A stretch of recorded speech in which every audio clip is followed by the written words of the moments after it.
Good evening. My name is Joe Quint, and I'm a documentary photographer and filmmaker from New York City. Um, I am very fortunate in that I've not personally been impacted by an act of gun violence. Um, Actually, I should walk that back a little bit.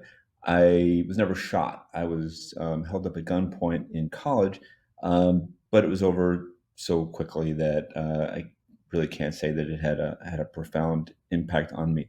Um, but I'm one of the lucky ones, very lucky. So, like I said, I'm a photographer and I'm a filmmaker, and for the past 8 years, I've been working on a project about the long-term impact of gun violence on survivors and family members of victims and witnesses to these tragedies. Um, and I guess, like every activist, whether personally impacted or not, we all have our tipping points. For me, mine was it was shortly after shooting in Isla Vista, California, where Richard Martinez, a staunch gun violence prevention advocate, his son Christopher was murdered, along with another number of other people who were killed and injured. And there was a cover story, uh, People magazine that week, and it was about some celebrity wedding. And in the top right corner, there was a little call out that said another school shooting. How could this happen again? And I was immediately struck, setting aside for a minute the disproportionality of these two stories. I was immediately struck by the naivete and the irresponsibility of that question, because how could it not happen again? What had we done? What had we done as a country to stop it from happening again? Where was the shift in our uh, collective consciousness to stop it again? We were all sort of sitting back and saying, "Oh, what's it going to take for this to end?" And what it's going to take is all of us to get involved and to do our part. Um, so I've had a camera in my hand ever since I was a kid, and I said, "This is what I know how to do. I know how to tell people stories. I know how to share people's stories." So I started talking to my small network, thinking that I wouldn't find that many people in my New York City bubble. But sure enough, more than a few hands went up of people who wanted to share their story, and slowly, slowly, slowly, it built, and I traveled the entire country because I realized the story is bigger than just New York, and other places where people think that only the gun violence only happens in New York, Chicago, Baltimore, Detroit, Philadelphia, all these places, but that it's a bigger story, that it's an epidemic that cuts through the entire country. So I went everywhere, from big cities to a Native American reservation in rural Oklahoma. Photographed well over 100 families who've been impacted in all different ways as part of mass shootings, during incidents of domestic violence, um, when kids obtained unsecured guns and hurt hurt themselves or hurt other people, um, uh, family members of people who've died by gun suicide, and so many more. I sat at their kitchen tables, in their living rooms, in cemeteries, in churches, in all the places where their loved ones have been shot, or when they themselves have been shot, as they bared their souls to me, and took me to the worst moments of their life. Um, Here are just some of the stories. I've met families who've had, children, other family members, um, massacred during other mass shootings, from Sandy Hook and Columbine and Aurora to Noblesville, Pittsburgh, Orlando, and countless others. Um, and a side note about mass shootings, since yet again we're on the heels of others. Many people operate under the fantasy that if they were present and armed during one of these tragedies, that somehow the outcome would be different. They would be the superhero, and they would save the day. and and despite these delusions of grandeur, I've not met one person or spoken to one law enforcement officer or anybody connected that felt that more guns would have helped the situation. It would have made it a chaotic, horrible situation exponentially worse. And in light of school shootings, just the notion that a math teacher is somehow going to save the day against a crazy person with an AR-15 and a death wish is ludicrous. Um, you're talking about someone who planned this attack for who knows how long, someone who may very well have been in the same active shooter drills as the kids and faculty that he's shooting at. So he knows exactly what's going to happen, knows exactly what everyone's role is going to be. He knows exactly where everyone's going to be going to hide because he himself has prepared for this moment.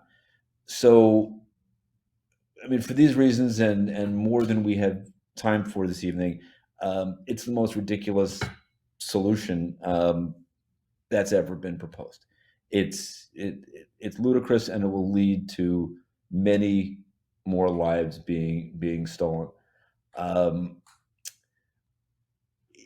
I've met countless people in Indianapolis and Philadelphia and Santa Fe, here in Brooklyn, who were caught in the crossfire of guns. We often hear that someone was in the wrong place at the wrong time, and the opposite is true. They were in the right place at the right time, doing exactly the thing that they have every right to be doing. Walking to a party, walking to the store, sitting in their living rooms watching TV, everyday American things that we have a right to be doing without fear, without the fear that by simply living our lives, we're putting ourselves in jeopardy. Um, it's a uniquely American problem. This just doesn't happen anywhere else. It just doesn't happen anywhere else, and it's the guns. I mean, that's the X factor. It's the guns. I met women who've been beaten and thrown off bridges and horribly attacked and shot during acts of brutal domestic violence. Um, Again, contrary to the narrative that often gets peddled, a gun in the house doesn't make a woman safer. It makes her up to 5 times more likely to be shot. It's who's peddling these hero fantasies, and we know who's peddling them. We just need to follow the money. We know who's peddling them. They're not the people who are getting impacted every single day. Um, we hear about responsible gun owners all the time. Responsible gun owners do this. Responsible gun owners do that. But then you meet my friend Joe in Delaware, who he's a grown man now, but when he was 10 years old, um, he was at a New Year's Eve party out with everybody else, and some responsible gun owners, or people who I'm assuming consider themselves responsible gun owners, started celebratory gunfire, defying the laws of gravity and shooting bullets up into the air without any care or consideration or responsibility for where those bullets might fall. Um, he's paralyzed. He lives his life in a wheelchair after, I believe, dozens of operations. The bullet remains lodged in his skull where it came in. Um, Paralysis, double visions, migraines. He was out celebrating New Year's Eve. He was doing the things that he has every right under the sun to do. Um, Similarly, there's a woman here, right in my neighborhood, more or less, whose son was murdered in broad daylight. is actually coming up next week. Is the anniversary of when he was shot and killed, and I know it because it's my birthday, and I'll never think of my birthday the same way again after sitting in her living room and going with her to the cemetery where her son is buried. Um, and as a mother of a young black man, it was an uphill battle to get the police to take the case seriously. It took forever to get them to take the case seriously because they automatically assumed that he was in a gang, as if being in a gang somehow makes murder acceptable. Um, I don't care what you did. I don't care who you did it to. Um, Nobody has the right to be murdered on the street for anything, for just, for just living your life. And if we can't have empathy for those people who were shot and killed or shot and injured, at the very least we can have empathy for the families, for the mothers and the fathers who need to bury their children and to worry what's going to become of the other children in their family. Um, I've met moms who've had two or three kids killed in the same family over the course of a few years. I mean, it's unimaginable to me. If one of my kids has a high fever, I'm a wreck. But to lose two kids, not to illness, which, as tragic as it is, we've come to expect that as just a normal part of the way the world works. People get sick. People step off the curb and get hit by a bus. But to have their lives stolen by a random, senseless act of gun violence is not the way the world is supposed to work. It's just not how it's supposed to work, and it's unfathomable that that would happen to a parent. Yet it happens all the time. It happens all the time, and not just in the places again that fit the narrative of where gun violence happens. And everyone likes to talk about, oh, Chicago's so terrible. Um, yeah, it's because there isn't a dome over Chicago protecting it from surrounding cities with crappy gun laws. So this is a national problem. This isn't an isolated incident, and it's a uniquely American problem because it's the only place where it happens with any degree of regularity. I've met first responders who arrived on the scene of a horrific act of gun violence, an EMT who was present at Sandy Hook.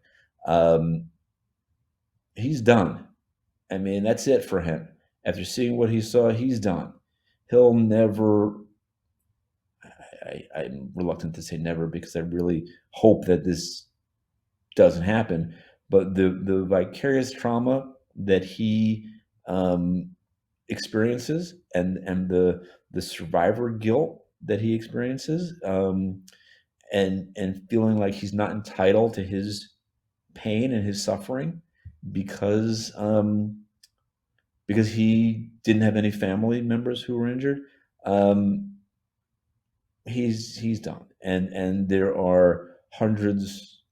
I don't even know how many just like him. um, Law enforcement officers, uh, parole officers, cops, clergy, trauma doctors and nurses, people in the court system who have to live with the horror of their experience every day. We hear the numbers about how many people are killed every year in acts of gun violence. It's way north of 100 people a day. So we can do that math. Um, we rarely hear about the number of people who are injured physically. The amount of people who are injured psychologically is unknowable. So when we think about it, pretty soon, if not already, there's going to be the rare person in this country that hasn't been impacted uh, by it one way or another. It's so far reaching, and when you consider all, again, people who are vicariously connected. It's endless. It's endless. Um, one of the best, or not best, one of the most powerful experiences I had was, again, meeting another one of your colleagues, Congresswoman Lucy McBath. Um, she was a Delta flight attendant, as probably a lot of you know, for over 30 years. Her son Jordan was in the parking lot of a Jacksonville, Florida convenience store with a bunch of his friends, doing everything he had every right to be doing. Um, Man came up to him, didn't like the music he and his friends were playing, decided that he was going to be, instead of just getting into his car and driving away without his cigarettes or whatever he came to the convenience store to purchase, he decided he was going to be judge, jury, and executioner, and fired shots into their SUV and killed Jordan. Um, so Lucy became what happens to so many people. She became an accidental activist and committed her life um, to making sure that other families don't experience the same horror that she experienced. Um, she ran for Congress in the Georgia sixth. Which I understand to be Newt Gingrich's old district. Um, she Black woman in Georgia, in that district, no political experience, running on a gun violence platform, was elected to Congress. And if that doesn't speak to not only the will of the people, but everyone always says, "Oh, nothing happened since Sandy Hook, therefore nothing's going to happen." No, nothing happened on a federal level because Congress couldn't get it done, and that's it, because it is the will of the people, but you all haven't gotten it done. um, but if Lucy's victory doesn't speak to what the people want, then I don't know what does. um, I mean, the stories, unfortunately, are endless. They're endless. There was a woman in El Paso who's, and they're the stories that we don't hear about. We hear about the mass shootings, we hear about the high profile incidents, and not to discount those by any stretch, but we don't hear about the everyday gun violence. We don't hear about the woman in El Paso whose son was killed by the brother of his girlfriend. And so then while the two families are enjoying Thanksgiving dinner together, um, her son's body is rolled up in a mattress, in a bathtub, in the garage while everybody's inside. So now, what? How does this woman ever experience a holiday again? How does her family ever experience a holiday again? There's that empty table at Thanksgiving, and the the trauma and the reach of that is, people don't think that suicide is part of the gun violence story, and people with an agenda to minimize the problem of gun violence like to say, "Oh, suicide, that's something different. That's a mental health issue. They'll find another way," even though that's not true. Well, all one needs to do is do the research to know that that's actually a fabrication that people tell themselves. Um, but 60%, upwards of 60% of the annual gun deaths in this country are suicides. And these numbers are driven by the fact that people in crisis have easy access to guns. And if you look at the charts, where is suicide higher? In cities and states where you can get a gun easy, because it's to some degree it's an impulsive act, and it's has a uh, 99 point whatever percent lethality rate. And it's over in a second, so there's no chance to rethink their choice. Um, so Yeah, I mean, so it's absolutely part of the story, and it's so ironic when you hear people talk about gun violence being or gun suicide and mass shootings and other types of incidents being mental health issue, but Congress on both on and local electeds and federal electeds make it easier for people with these mental health issues to get guns. Um, if we're so concerned about it being a mental health issue, then and oh, guns don't kill people, people kill people. Well, why are we giving people who are at risk of hurting themselves or hurting someone else a gun? Why are we making it easy? Why are we making it easy? It it defies every bit of logic and reason. And it's because we don't want to think about it. Oh, it's mental health, therefore we don't need to think about it. And again, who's peddling this narrative? Follow the money. We know who is. It's the extremist gun lobby. We know who's peddling that narrative. Um, and just the impact of suicide is just so profound and so devastating for the family members left behind. I met a man named David in Kentucky whose son ended his life with a gun that he legally obtained.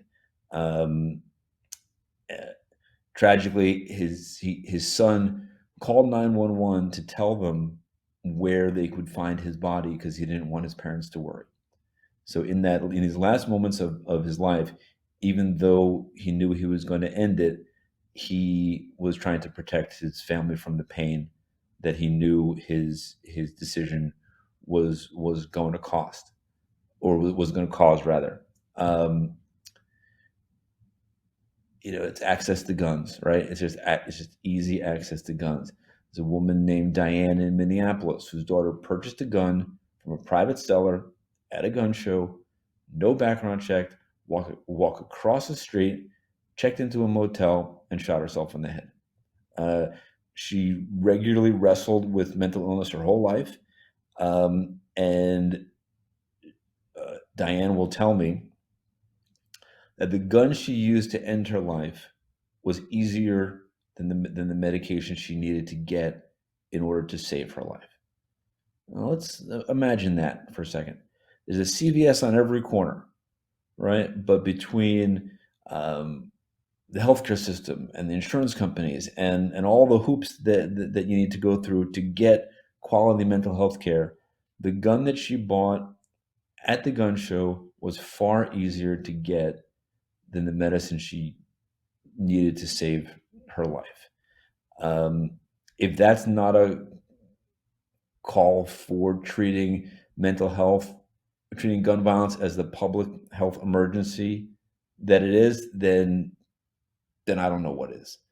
Um, and gun violence, it affects entire communities, not just those who were shot or injured or who know someone who was shot and injured.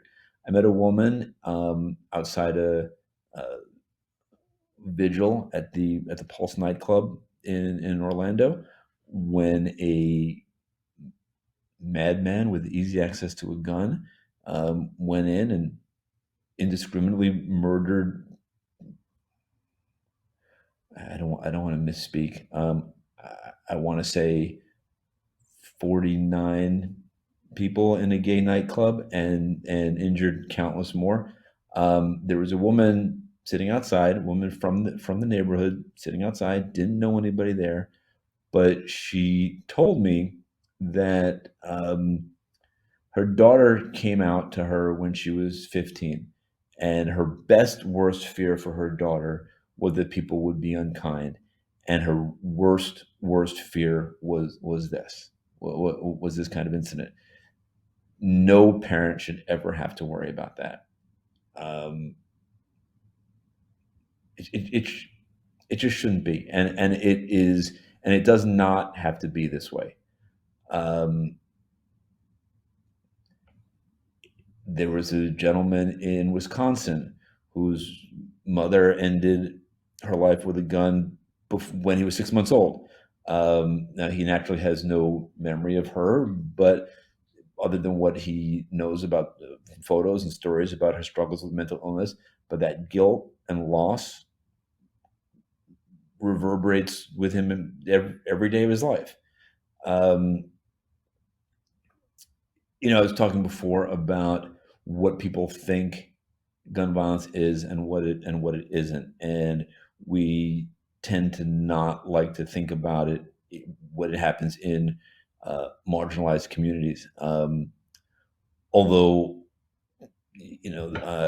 we will hear about the latest mass shooting, but then you'll go into parts of Indianapolis, Philadelphia, all these cities, and these moms are saying, "Hey, I'm glad the media is sitting up to take notice of those events. This is our everyday. This is what we live with.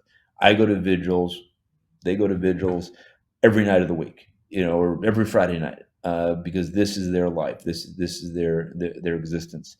I asked a bunch of kids at a community center in Indianapolis what they want people outside their neighborhood to know about gun violence that they might not know.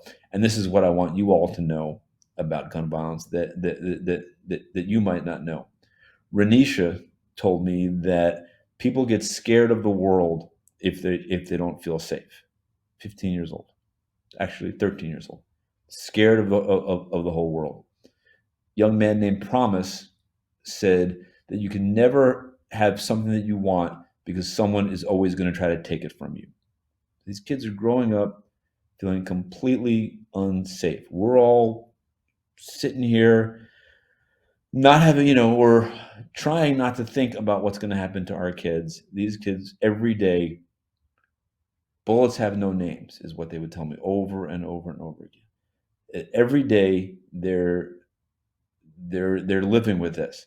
Young woman said, "I lost a lot of members of my family. I lost my cousin. I lost my aunt. We have her little son now. He lost his mom. I lost my uncle. He got shot." I mean, to have so many people in a family be shot and killed, it just tears everything apart. And what future do these kids have growing up in that kind of world?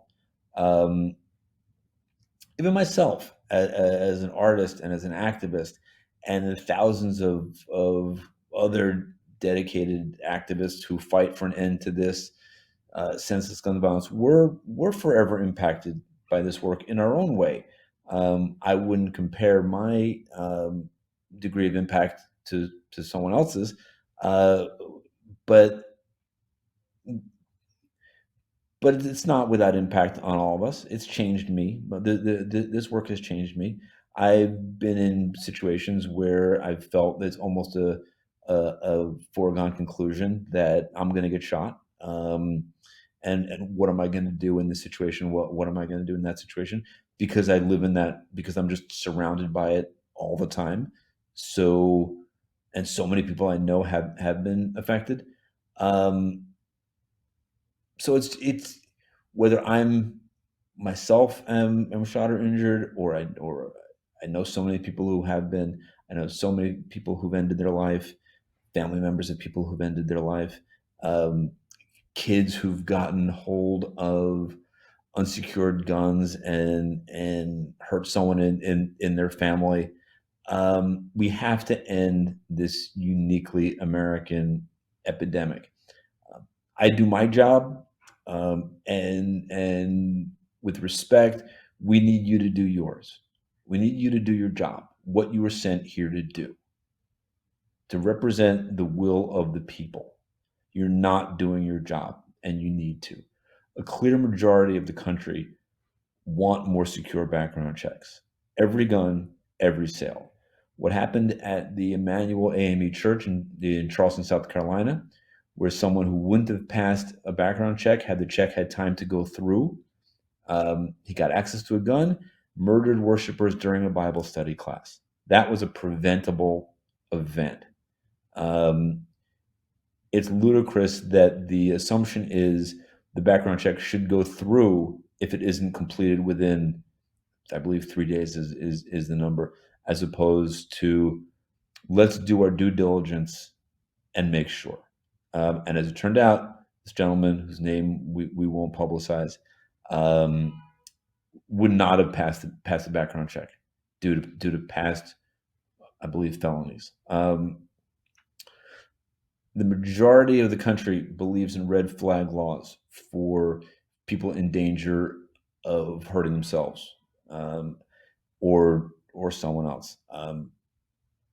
To my knowledge, if you have epilepsy, you lose your driver's license.